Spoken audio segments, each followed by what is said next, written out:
siap bersenang-senang untuk hari ini? Oke, kalau mau siap-siap untuk bersenang-senang hari ini, silakan lambaikan tangannya ke atas. Jadi Bapak Ibu Saudara, saat ini kita akan memulaikan kegiatan kita. Dan sebelum kita melakukan aktivitas kita di sepanjang hari ini, kita akan mau berdoa nanti dengan kasih Kristus. Pak Domo boleh berdoa untuk kita. Bapa di surga, kami bersyukur Tuhan buat kasih dan penyertaan-Mu hingga kami tiba di tempat ini dengan selamat. Terima kasih Tuhan, dan biarlah juga Tuhan sepanjang hari ini kami boleh ada di tempat ini menikmati sukacita bersama-sama Tuhan di tempat ini. Dan Engkau Allah yang memimpin kami, Engkau Allah yang menjaga kami juga. Terpujilah nama-Mu Tuhan, dalam nama Yesus Kristus kami berdoa dan akan memulai ibadah kami Tuhan. Biarlah Engkau Allah juga hadir bagi kami dan juga Engkau mengurapi seluruh yang melayani. Dalam nama Yesus kami berdoa, haleluya, amin. Amin. Nah, Bapak Ibu Saudara, kita akan memuji Tuhan dan kita semua bangkit berdiri. Kita akan membuat hiburan sebentar saja. Kita akan membagi 3 kelompok. 3 kelompok nanti di bagian sini, kelompok 1 yang di belakang harus tepuk 337. Ada yang tahu 337? Coba 337, coba dulu kelompok ayam. 1 2 3 1 2 3. 1 2 3. Ayam, kelompok ayam. Ayam sur, Kelompok singa. Tepuk 337. Nah, jadi teman-teman setelah nanti selesai tepuk 337, maka teman-teman harus mengeluarkan suara sesuai dengan nama kelompok kalian. Kalau sudah mengerti, misalkan kelompok ayam ayam. gampang kali. Singa, Pak.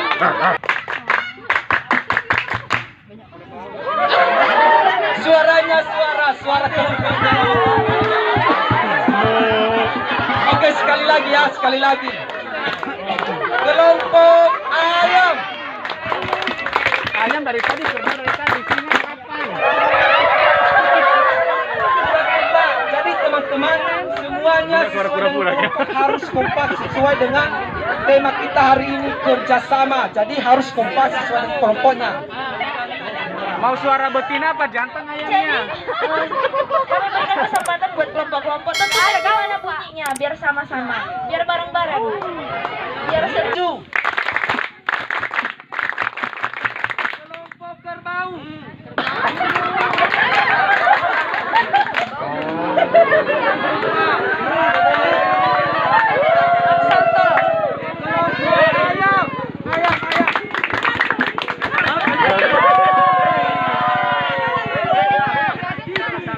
Ayamnya sudah jadi ayam goreng. Suara ayam goreng. Oke, diulang ya. Jadi harus didengarkan dan diperhatikan. Harus kompak sesuai dengan kelompok. Amin. Oke, tepuk 337. Kelompok singa. Kelompok kerbau.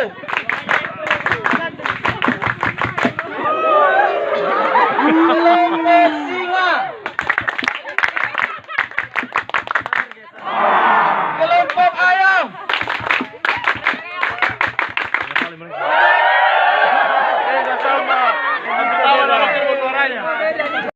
Ada gerakan roh Allah di sini.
kita bersaudara.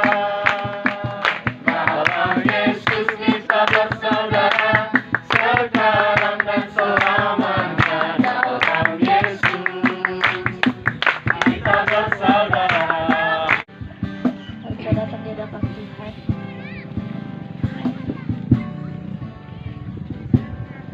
Beri kemuliaan dan hormat, ku angkat suara pujian, ku agungkan namamu. Ku beri kemuliaan dan hormat, ku angkat suara pujian, ku agungkan namamu. Sebab kau besar, perbuatanmu ajaib, tiada seperti Engkau, tiada seperti Engkau. Sebab kau besar, perbuatanmu ajaib, tiada seperti Engkau, tiada seperti Engkau.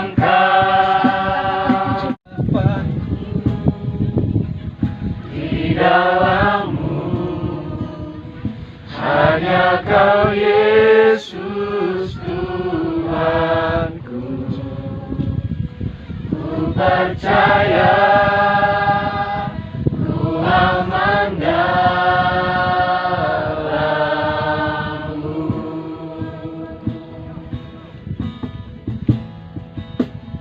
Harapanku di dalam-Mu, hanya Kau Yesus Tuhanku. Ku percaya, ku aman dalam-Mu.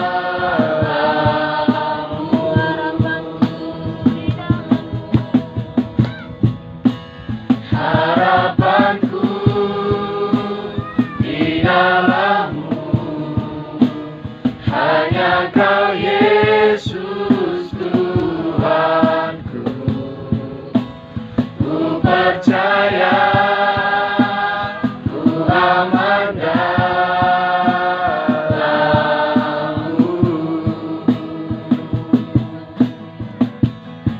Di surga, kami mengucap syukur Tuhan untuk kasih setia dan kebaikan-Mu.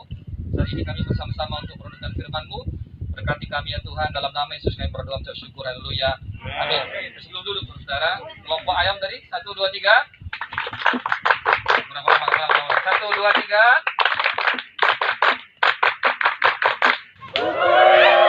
Silakan duduk. Kelompok singa.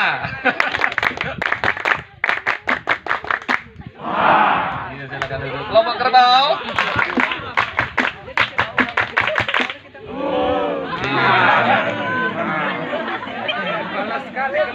Panas sekali kelompok kerbau ini sesuai dengan namanya ya. Saudara, hari ini kita bersama-sama akan merenungkan dari Matius pasal yang ke-4 ayat 19. Saudara yang bawa handphone bisa buka ya. Kita nanti baca bersama-sama saudara. Matius pasal yang ke-4 ayat yang ke-19. Bisa? Dapat semuanya? Oke. 1, 2, 3, ya. Yesus berkata kepada mereka, "Mari, ikutlah aku, dan kamu akan kujadikan penjala manusia." Siapa di sini mereka, saudara? Ya, siapa? Coba spesifiknya siapa di situ? Iya dong di ayat sebelumnya. Asal jawab aja, ini mahasiswa teologi sekarang. Siapa? Ya, Simon Petrus dan Andreas. Ya, Simon Petrus dan Andreas ini apa pekerjaannya, saudara? Nelayan. Iya, nelayan, saudara. Nelayan itu ngapain sih? Pintar. Kita ya. Iya, jadi Simon Petrus dan Andreas ini sehari-harinya mereka adalah seorang nelayan menangkap ikan, dan itu pekerjaan saudara. Pekerjaan mereka dari kecil ikut orang tua dan akhirnya mereka jadi nelayan. Dan mungkin cita-cita mereka juga akan menjadi nelayan juga suatu saat. di masa yang akan datang, saudara. Sampai mereka ketemu sama Tuhan Yesus, saudara. Kalau saudara baca di dalam kitab Lukas pasal yang kelima, saudara akan melihat latar belakangnya apa yang terjadi di sana. Apa yang terjadi, saudara?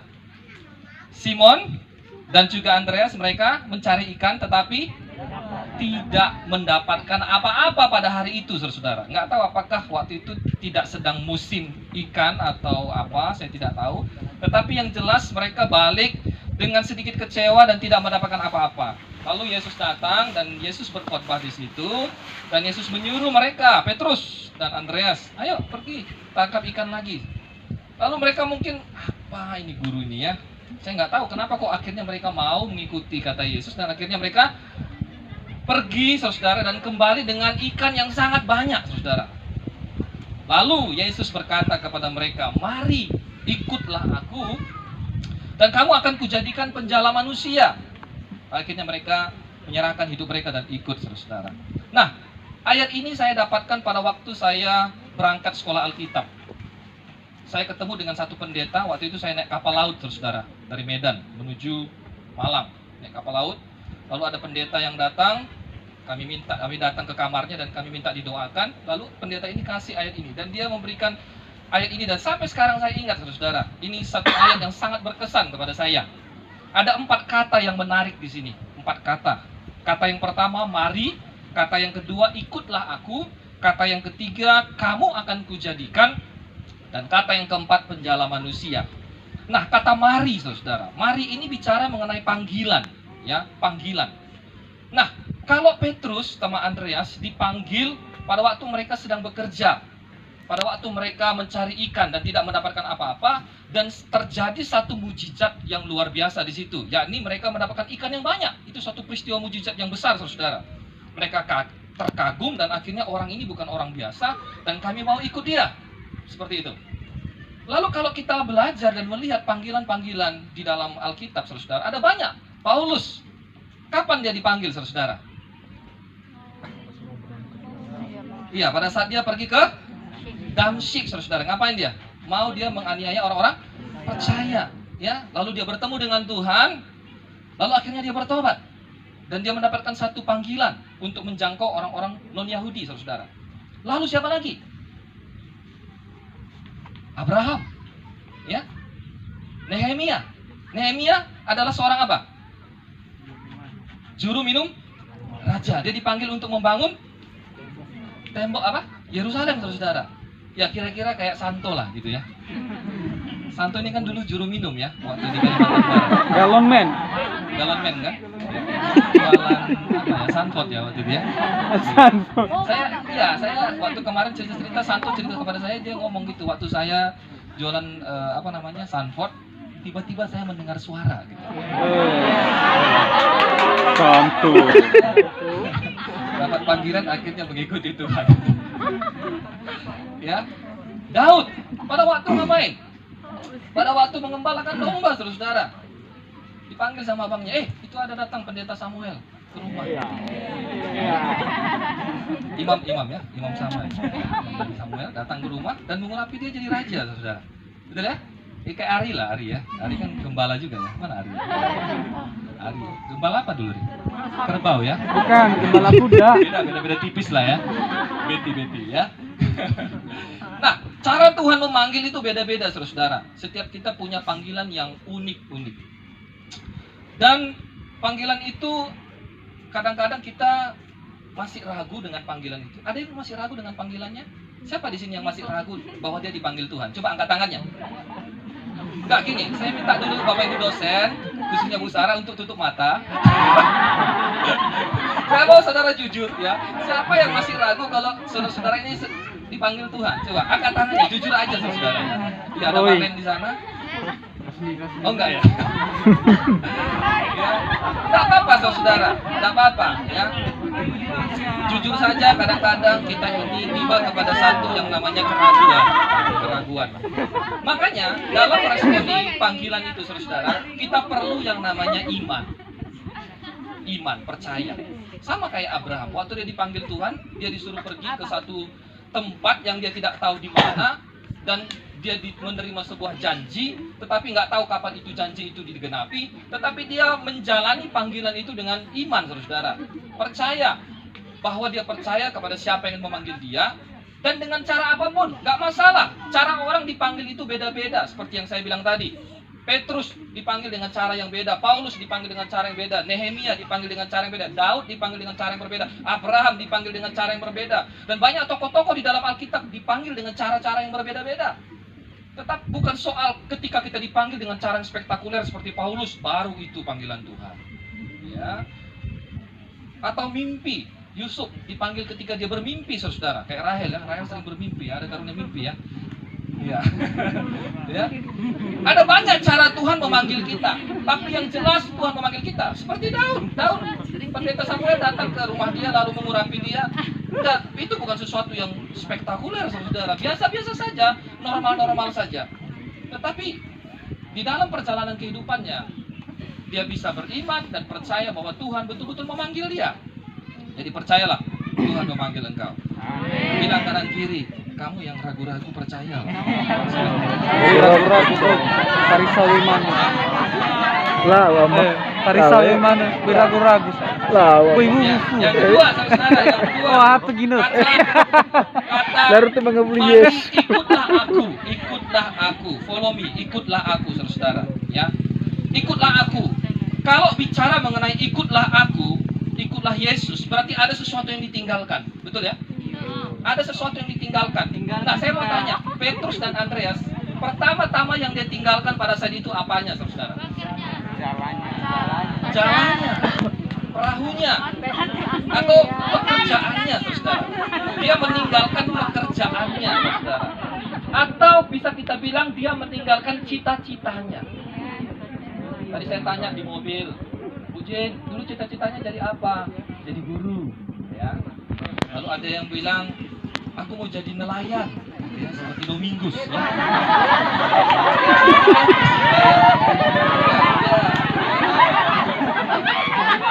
Lalu ada yang lalu ya macam-macam, saudara. Lalu saya cerita kesaksian. Kalau Pak Sam apa cita-citanya? Kalau saya dulu mau jadi kernet. Ya, kenapa? Karena dulu di daerah rumah saya itu di Padang Bulan itu ada mobil Sinabung Jaya, Sutra begitu ya, mobil bus begitu. Mereka biasanya pergi ke kampung gitu ya. Saya lihat kernet itu keren-keren banget gitu. Mereka gantung-gantung gitu.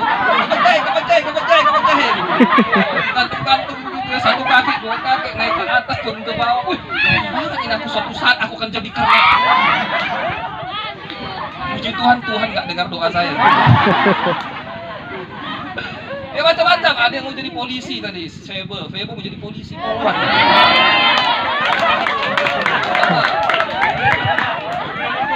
Ya, siapa lagi tadi? Lina ya, Lina juga mau jadi polwan katanya. Mau jadi polwan katanya. Ya. Macam-macam, kita punya cita-cita, kita punya kerinduan di masa depan.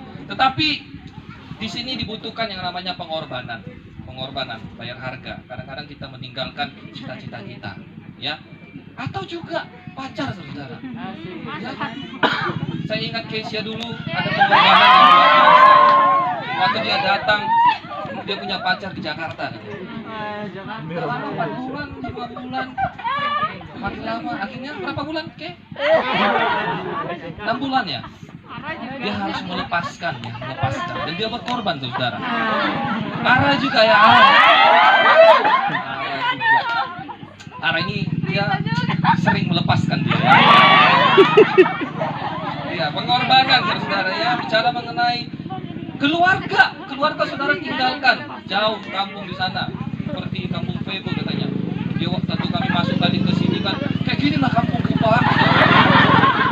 Kalau kami pergi ke sekolah kayak gini lah jalannya, Pak. Ricky juga begitu, Pak. Satu kampung sama Ricky ya. Benar ya, Rick, jalannya kayak gini ya di kampung ya. Harus meninggalkan keluarga yang jauh di sana, saudara. Ya, kita nggak tahu keadaan keluarga kita dan lain sebagainya. Ada pengorbanan. Ada sesuatu yang kita tinggalkan di saat yang sama. Ada sesuatu yang kita tuju, yakni Yesus. Yesus adalah tujuan kita, menjadi seperti Yesus dan melakukan apa yang Yesus lakukan dan apa yang Yesus mau. Ya, ikutlah aku, kata Yesus. Lalu kata yang ketiga, kamu akan kujadikan. Kamu akan kujadikan, ini bicara mengenai suatu proses, saudara. Ketika Tuhan memanggil kita dan kita mengikut Tuhan, Tuhan memproses kita. Saya ingat kembali dengan Keisha, ya, waktu itu dia datang mahasiswa baru, dia bawa banyak tas dengan rambutnya yang merah. Wow, menyala gitu ya. Ini udah bertobat atau belum ya? Saya bertanya-tanya ya dalam hati, kira-kira berapa hari orang ini di sini ya, gitu ya. Ya, dulu rambut merah, saudara. Lalu besoknya dipanggil Pak Domo, besok disembir ya, adik ya.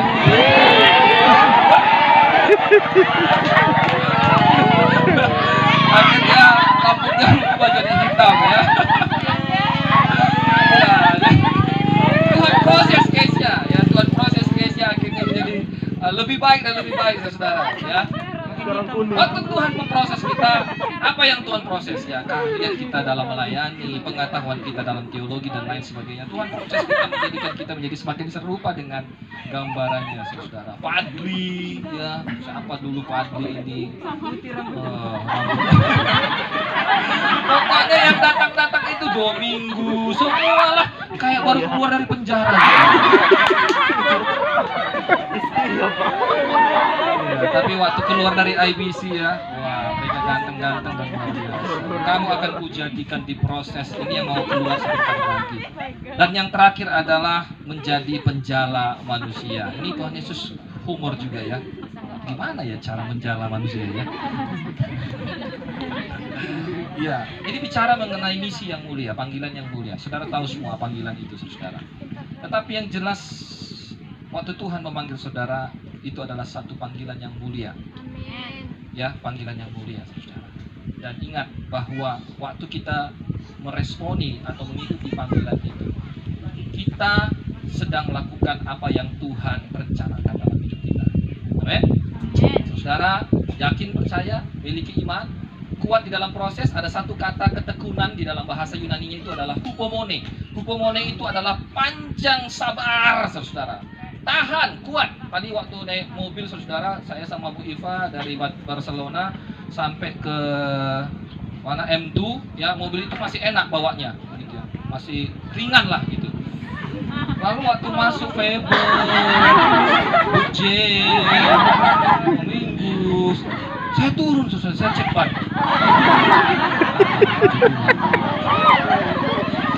Kok berat sekali rasanya, beban berat gitu, saudara. Tapi karena mobil itu sudah hupomone, saudara, sudah sabar ya, tekun ya, maka mobil itu bisa sampai di sini, saudara ya. Kalau kita sabar, tekun gitu ya, maka kita akan tiba kepada tujuan. Sabar saja melewati proses Yawan ya. Saya tahu kamu punya proses yang panjang.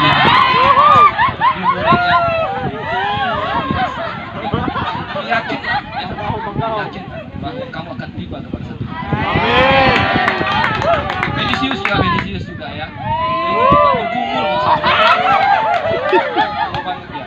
Melewati proses belajar bahasa Yunani, Ibrani, di samping masalah-masalah yang lain ya. Tapi saya dengar baru-baru ini dia diperebutkan oleh 2 orang.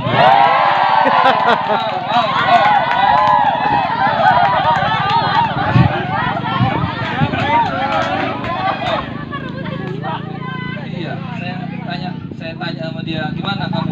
Saya mau fokus dulu, Pak. Oke, itu saja, saudara. Tapi ingatlah, mari ikutlah aku, kamu akan menjadikan penjala manusia. Amin. Mari kita berdoa.